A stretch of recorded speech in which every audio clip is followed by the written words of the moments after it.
প্রিয় ভাইয়েরা, বহু মানুষের এই জিজ্ঞাসা, মনে হচ্ছে আমি যেন ট্র্যাক হারায় ফেলছি, পথ হারায় ফেলছি। আমার যে দিলের ব্যথা, এইটুকু মানুষকে বোঝানো যায় না। সত্যিকার কথা ভাই, যার ব্যথা সেই বোঝে, আর যার ব্যথা সেই বোঝার সাথে সাথে আর একজন বোঝে। তিনি কে? কিভাবে? তিনি নিজের নাম দিয়েছেন হালিম। হালিম মানে ওই রব, তোমার অন্তরের ব্যথা যদ্দূর তদ্দূরই তিনি সমান সমান অনুভব করতে পারেন, এই জন্য তিনি হালিম। সুবহানাল্লাহ। আল্লাহর এই নামটা বরকতের নাম, ইয়া হালিম ইয়া আল্লাহ, এইটা বলে ডাক দিবেন মাঝে মাঝে। আমি আপনার জন্য বলবো ভাই, আপনি 3টা স্টেপে আল্লাহর কাছে 3টা ফরিয়াদ করেন। 1 নম্বর, হেদায়েতের দোয়া করেন, ইহদিনাস সিরাতাল মুস্তাকিম, ইহদিনাস সিরাতাল মুস্তাকিম, ইহদিনাস সিরাতাল মুস্তাকিম। যে হেদায়েত পেয়ে গেল সে সব পেয়ে গেল। সুবহানাল্লাহ। আমরা এটা কেবল সূরা ফাতিহা মনে করছি না, ইহদিনাস সিরাতাল মুস্তাকিম আলাদা ওজিফা। এটা 1 নম্বর আপনার জন্য। 2 নম্বর বলবো প্রিয় ভাইয়েরা, আত্মনিয়ন্ত্রণ। এই যে আমরা আত্মনিয়ন্ত্রণ করতে পারি না জন্যই না আমরা অন্যায়ের মধ্যে চলে যাই, আবেগ আমাদের তখন বেপরোয়া হয়ে যায়। আত্মনিয়ন্ত্রণের জন্য আল্লাহ একটা দোয়া শিখিয়েছেন। আপনি বলেন, রব্বানা আফরিগ আলাইনা সবরান ওয়া সাব্বিত আকদামানা ওয়ানসুরনা। রব্বানা আফরিগ আলাইনা সবরান, আল্লাহ আপনি আমাকে ফারাগাত দেন সবরের উপরে। ওয়া সাব্বিত আকদামানা, আমার পা যেন হড়কায় না যায়। আল্লাহ কতভাবে পা হড়কায় যায়, মন এলোমেলো হয়ে যায়। ওয়ানসুরনা, আমাকে সহযোগিতা করেন। পারবেন না এটা বলতে? রব্বানা আফরিগ আলাইনা সবরান ওয়া সাব্বিত আকদামানা ওয়ানসুরনা।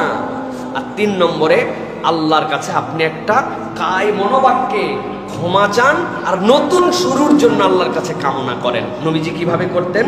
সূরা কাসাসের মধ্যে আসছে, রব্বি ইন্নী যালামতু নাফসি ফাগফিরলি, রব্বি ইন্নী যালামতু নাফসি। আল্লাহ, আপনার কাছে স্যালেন্ডার করলাম, আমি আমার অন্তরের মধ্যে জুলুম করছি, ফাগফিরলি, আপনি আমাকে ক্ষমা করেন, মানে আবার নতুন করে আমাকে শুরু করার তৌফিক দান করেন। সুবহানাল্লাহ ওয়া বিহামদি।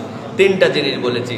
সাথে সাথে আল্লাহর কাছে আরেকটা জিনিস আমরা বলবো, রব্বিগফির ওয়ারহাম ওয়া আনতা আ'আসুল আকরাম। রব্বিগফির, আল্লাহ আমাকে ক্ষমা করে দেন, ওয়ারহাম, আমার প্রতি দয়া করেন, ওয়া আনতা আ'আসুল আকরাম, আপনার থেকে সম্মানিত আর কেউ নাই। কোন বান্দা যদি এইগুলাকে তার জীবনের ওজিফা বানায়, আল্লাহ কবুল করার জন্যই এইটা আপনার আমার জন্য দিয়েছেন। সুবহানাল্লাহ। আপনি আল্লাহকে বলতেছেন রব্বি, ও আমার রব। বলেন তো ভাই, এই রব্বি এটা শিখাইছে কে? এটা কবুল করবে কে? বলতেছেন কার কাছে? আপনি আমি বান্দা কার?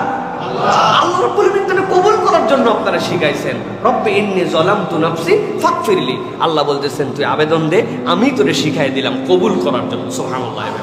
তাহলে 1 নম্বর হেদায়েতের দোয়া, 2 নম্বর আত্মনিয়ন্ত্রণের দোয়া, 3 নম্বর ক্ষমা এবং সুন্দর শুরুর দোয়া, আর 4 নম্বর রব্বিগফির ওয়ারহাম ওয়া আনতা আ'আসুল আকরাম। আপনি এটা আমল করে দেখেন, সকাল সন্ধ্যা সালাতের পরে কায় মনোবাক্যে তাহাজ্জুদের নামাজের সিজদায় আল্লাহ রাব্বুল আলামিন আপনার দিলকে ঠান্ডা করে দিবেন ইনশাআল্লাহ।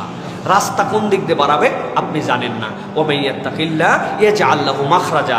আপনি চিন্তা করুন এইগুলো বলে কি রাস্তা বের হয়? আল্লাহ বলছে এমন রাস্তা বের করব তুই চিন্তাই করতে পারবি না। ওয়া ইয়ারযুকুহু মিন গায়রি লা ইয়াহতাসিব, এমন খাওয়াবো তোর কল্পনার মধ্যে থাকবে না। সুবহানাল্লাহ।